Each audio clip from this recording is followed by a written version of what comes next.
Hello and welcome back to the next video in the Fearless Composer channel.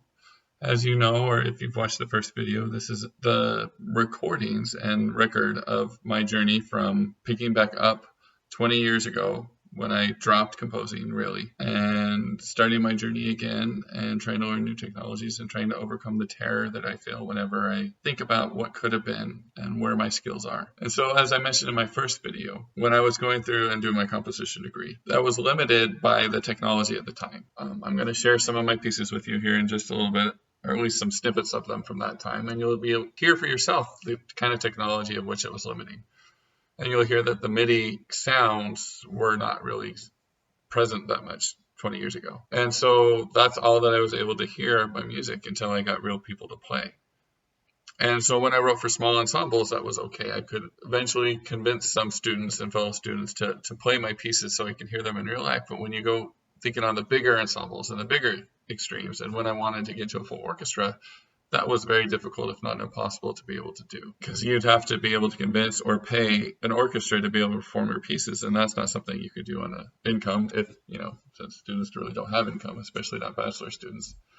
And so that was very difficult. And so what I wanted to do in this channel was to chronicle my journey of both rediscovery. So I'm going to start going back into my old pieces and discover again the love that I had when I wrote them, and some of the nifty things that I didn't even remember that I did when I wrote them. Some of the other videos that I'm going to chronicle are my journey into learning what this new world 20 years later of composing looks like. What are some of the new technologies that weren't around when I was there that would help me understand and to hear my music in a broader sense, or that will give me the confidence, I should say, to be able to go and write the orchestral music that I want to become the film composer that I have always dreamed of desiring to be. So what I'd like to share with you now is some snippets from one of my string quartets that I wrote for my senior recital for my composition degree. These are just some of the snippets, and we'll see where this goes, and gives you a little bit of an idea. So at the time, my composing professor wanted me to experiment a little bit more with the atonality sound. I was very harmonic. I was very much classical and romantically inspired composer. Those were my favorite piano pieces to play as well.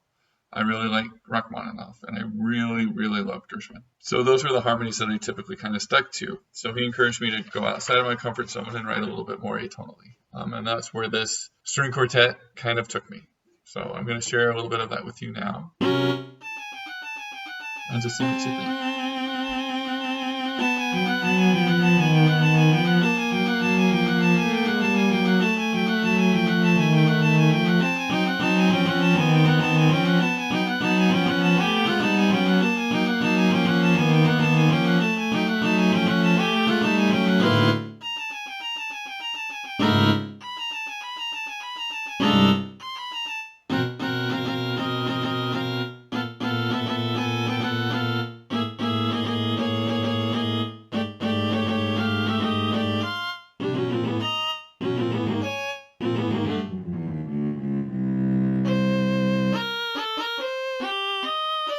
You can kind of hear as you listen to this that the MIDI sound is, to be honest, kind of awful.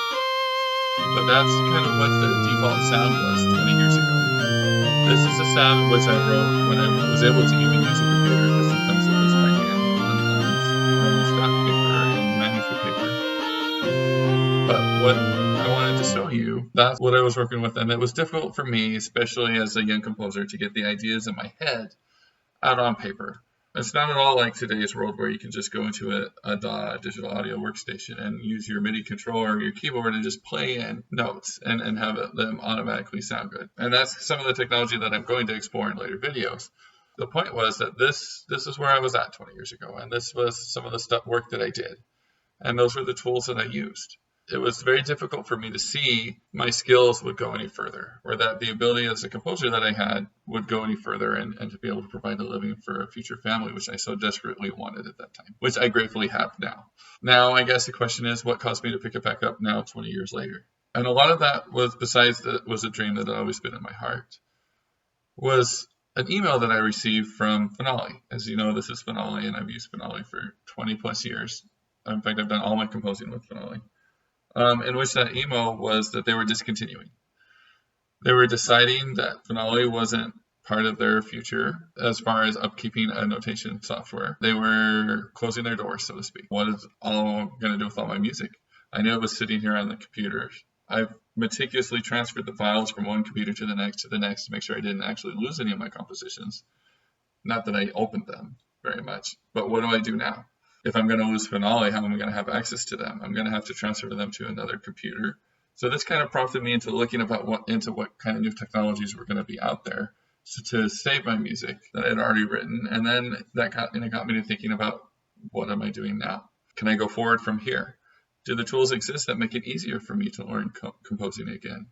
And more importantly, is it time for me to overcome my fear?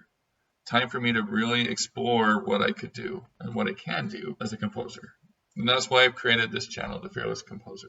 That's why I'm starting to take this journey. And I would invite each one of you, if you're interested, to please click like and subscribe and help support me on this journey, but hopefully you on your own journey, so that we can journey together into unknown and into the places that are frankly terrifying to us, so that we can see exactly how those go and can maybe overcome them together.